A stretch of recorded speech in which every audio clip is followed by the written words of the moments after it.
Kamusta mga ate, kuya, beshi? Si Chari po ito mula sa The Sun, Moon, Stars, PH Tarot. Ipapaalam ko lang po na ito po ay isang general read o pangkahalatang pagbabasa at maaring hindi lahat ay magtugma sa inyong sitwasyon. I-check din nyo ang inyong Moon, Rising at Venus sign. Baka doon mas tumugma ang read para sa inyo. At kung ang mensahe ay tama sa inyo, paki-like lang po at mag-subscribe kung hindi pa ninyo ito ginagawa. Okay, mag-umpisa na po tayo. Hello po mga ate, kuya, beshi. Kamusta na po kayo? Andito ulit ako si Chari para gumawa ng another reading. And this is for the sign of Aries, Sun, Moon, Rising, and Venus. And of course, welcome po yung mga cross-watchers ni Aries at yung mga bago po nating viewers. Tignan po natin ngayon kung ano yung mensahe na ating mababasa para sa iyo, Aries.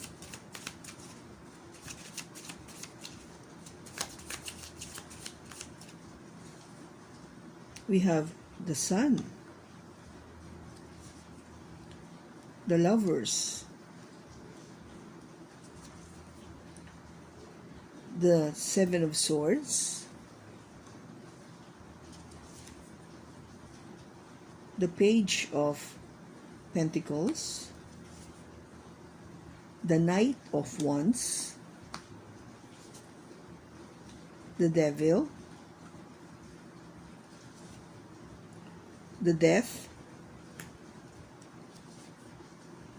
the Nine of Wands, the Four of Pentacles, and the Nine of Pentacles. Bottom niya is the Wheel of Fortune. Okay, Aries, yung pinaka sentro ng ating pag-uusap ngayon ay nakabalot dito sa the Sun. This is a very happy card. And ang sinasabi dito is kung ano man yung undertaking na ginagawa mo ngayon would be very successful. This is something na nagsasabi na merong paglago.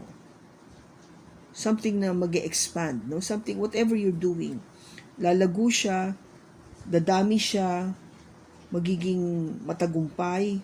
Kaya overall, masaya ka sa magiging outcome nito.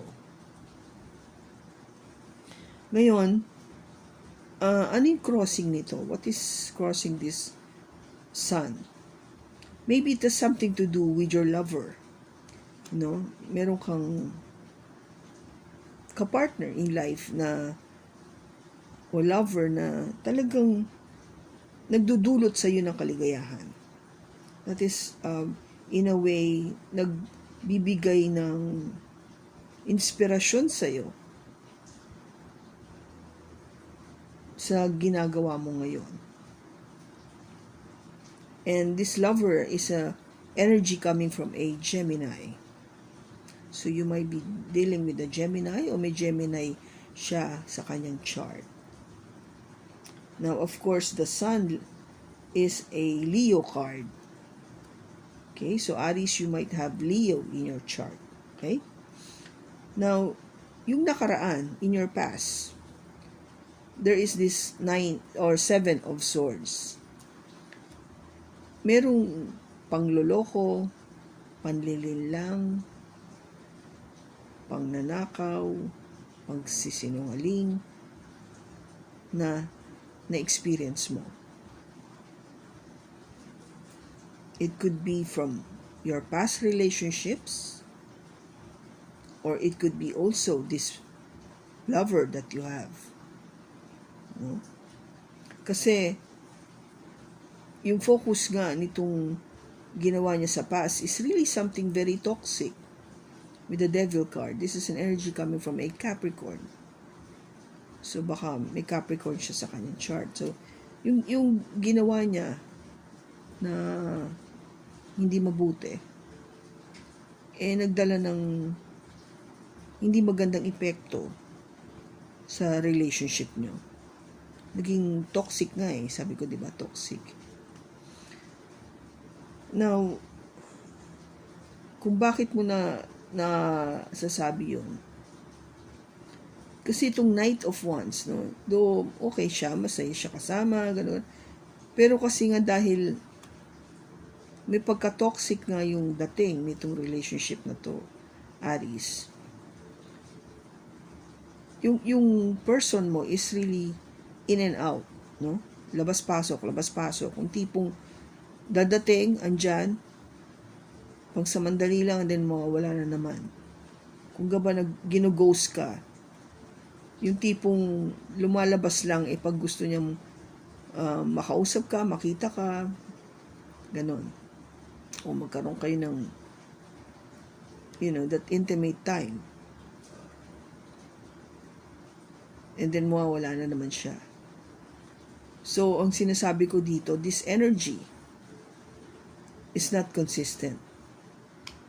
Hindi siya palaging, kung maaasahan mo na andyan para sa'yo. Hindi siya palaging magbibigay ng love and attention sa'yo. So, very temporary. Hindi pang matagalan. Okay? In other words, hindi siya pang matagalan. Kaya, maybe, itong nangyayari, no, this lover, in a way, you're trying to make that decision as well. Nagde-decide ka na ngayon. Kasi ang card na to is also trying to make that decision kung should I retain this relationship or not. Kasi nga yung nangyayari, no? May pangloloko, toxic na yung relationship, hindi kayo madalas magkita o magkasama. Nakikita mo na yung shadow side, kung ba yung negative side ng person o yung negative side ng relationship na to. And in the near future, you have the Page of Pentacles. You want somebody na talagang maaasahan mo, somebody that is solid. Totally opposite nito. No, opposite nitong nangyayari sa nakaraan mo. Ito kasi maliit pa lang yung ino-offer niya, umpisa pa lang, pero alam mong seryoso. Alam mong hindi ka lolokohin. Alam mong may patutunguhan. May plano. At alam mong uusad. Okay? Kung gaba you feel so secure with this is what you want, no? To feel that security, that stability na hindi mo naramdaman dito. Kasi yung nangyari sa past is ito, lalo na to, yung energy na to, is all about fun. Parang puro kaligayahan lang. Enjoyment. You know what I mean? Kasi you're an Aries. You're a fire sign. You understand what I'm talking about, no? This is all about fire energy. Yung Knight of Wands and the Sun. This is all about being happy. Kung gaba parang chill lang tayo. But I guess sa near future, medyo na buka-buka na yung isipan mo at nasa isip mo na, hindi, ang gusto ko pala is somebody na I could grow old with. Yung talagang seryoso sa akin. Na mayroon na kami pinagpaplanuhan, mayroon kami pinag-uusapan na ibang bagay aside from saan ba tayo susunod na pupunta, o saan tayo magkikita, saan tayo magiinuman, saan tayo magsha-shopping, hindi na ganon. Ito yung sinasabi niya na ano bang gustong mangyari sa buhay mo sa 10 years from now? Anong plano mo? Do you like to get married? Do you like to have family? Isang bahay ang gusto mo? Anong favorite place mo? Yung mga ganun. Now, the advice is the Death card, which is an energy come from a Scorpio. This is telling me na you need to change, or there is a need to change. There is a need for transformation. May pagbabago dapat, which is talaga naman dapat. Hindi kasi lalabas itong Death card na to kung hindi kailangan. That's what I'm saying, no? Hindi siya lalabas kung hindi siya kailangan. Now, what influences the environment is, of course, the 9 of Wands. medyo kasi nakakapagod na rin yung energy na ganito, na puro chill-chill lang. Yung gaba parang wala kang sense of direction. Parang, sige lang, kung ano yung mapag-isipan nyo, yun doon ka lang. And you're getting tired of that. I think you're getting of age. Yung nagmamature ka na. Kahit na sabihin natin anong age mo, but hindi lahat ng tao is, pag matanda na, mature na. Hindi. Meron pa nga na, ngayon pa lang nagmamature kahit na may edad na siya. They're two different things. Meron namang bata pa lang, nag-mature na agad kasi maagang nabukas ang kanyang pag-iisip. Okay, so, ano mo na yon, nakita mo na agad yon, and you get tired of what you have experienced in the past. Gusto mo maiba na. Your hopes and fear is, kaya nga, anong nangyayari is, you're holding tightly. No? You are trying to hold back yung sarili mo to be involved again with somebody. Unless talaga siguro fulfill niya na yung hinahanap mo. No, Aries? Kasi ayaw mo na nga ito eh. Ayaw mo na to kasi toxic ka eh, di ba? Hindi mabuti, toxic. Ang dami mong hindi magandang na experience. Lahat ng panloloko, pagnanakaw, panglilinlang, naramdaman mo na, naranasan mo na sa mga past relationships mo. Kaya this time, you're holding back, no? You're holding back yourself, your emotions. Kaya ang outcome, Aries, is the Nine of Pentacles, which is being single. You want to be single sa ngayon. Ako lang muna. Me, myself, and I. Kasi magagawa ko naman to eh. I need this time to really, parang build myself up. Ayusin ko muna yung sarili ko. I-establish ko muna yung sarili ko in terms of my career, my money, yung property ko, whatever that I want to fulfill on my own. I want to prove that I could be independent. Hindi ko kailangan ng somebody to assist me or to help me with my finances. Kaya ko eh. And I wanted to stay that way. It's my choice. It is your choice. Kasi nga, ang nangyayari dito, Aries, is there is this change. Yung Wheel of Fortune. Umikot na yung gulong ng palad na tinatawag natin. Umiikot yung gulong ng palad sa pabor mo. Kung yung dati, ganito yung nangyayari sa'yo, mga isang katutak na sakit sa damdamin, pangloloko, panlilinlang, puro enjoyment lang. Ngayon hindi na. Umikot siya. Nakita ni God na, teka muna Aries, hindi yata maganda yung nangyayari sa'yo. Baguhin natin.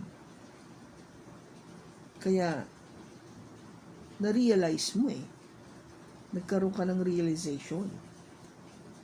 And because things are moving, now you are trying to weigh things properly with the Two of Pentacles. Tinitignan mo na ngayon pareho. Both sides, no? Hindi lang dati, isang side ka lang, sige, okay na. Ngayon, hindi. Talagang tinitimbang mo pareho. Ano na ba ang meron ito? Ano na ba yung meron yung kabila? Because Aries, that you have a lot of options. Am I right? Yeah, this is the Seven of Cups. You have a lot of options. Marami kang pwedeng pagpilian. Marami kang choices, no? Hindi lang isa. Kaya maging wise, no? Be wise in choosing. Kasi baka yung mapili mo hindi rin maganda. Kaya kailangan maging matalino tayo sa pagpili. Oo, marami tayong option, but make sure na yung pipiliin mo is the right one for you. Kasi hindi lahat ng nasa cups na to ay mabuti. Okay? Ang ayaw natin is mabalik dito sa maling gawain. Diba? Yan yung ayaw natin mangyari. Kaya, nagiging wise ka na. Matalino ka na ngayon. Yun yung nadulot sa'yo ng mga past energies na to. Okay, so tignan natin.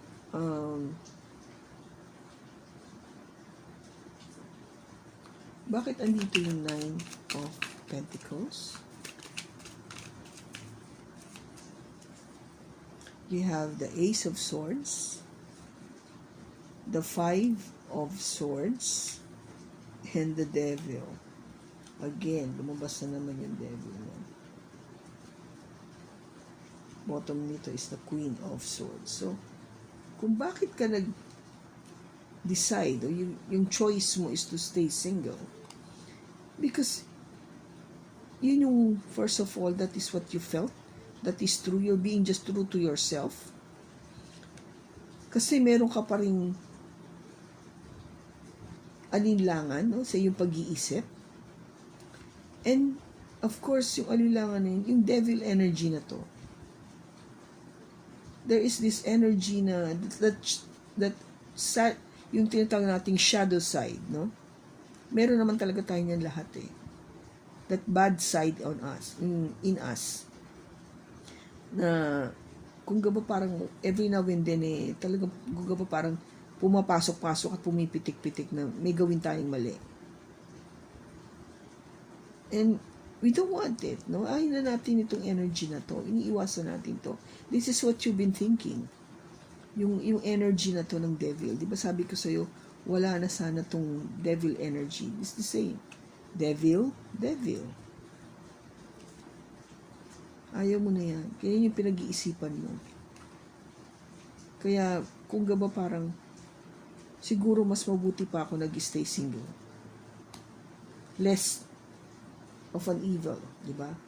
Less evil on my part. Okay? So, Aries, ito muna sa ngayon. Ito yung nakikita ko kasi sa reading na ito. Ipagpapatuloy ko yung pagbabasa sa part 2. Doon natin makikita kung ano yung mangyayari sa susunod. Or in a way, parang conclusion itong reading na to. Pero sa ngayon, I hope na nakatulong ito. Maraming salamat sa pagsama mo sa akin. Sa susunod po muli, ingat ka and God bless.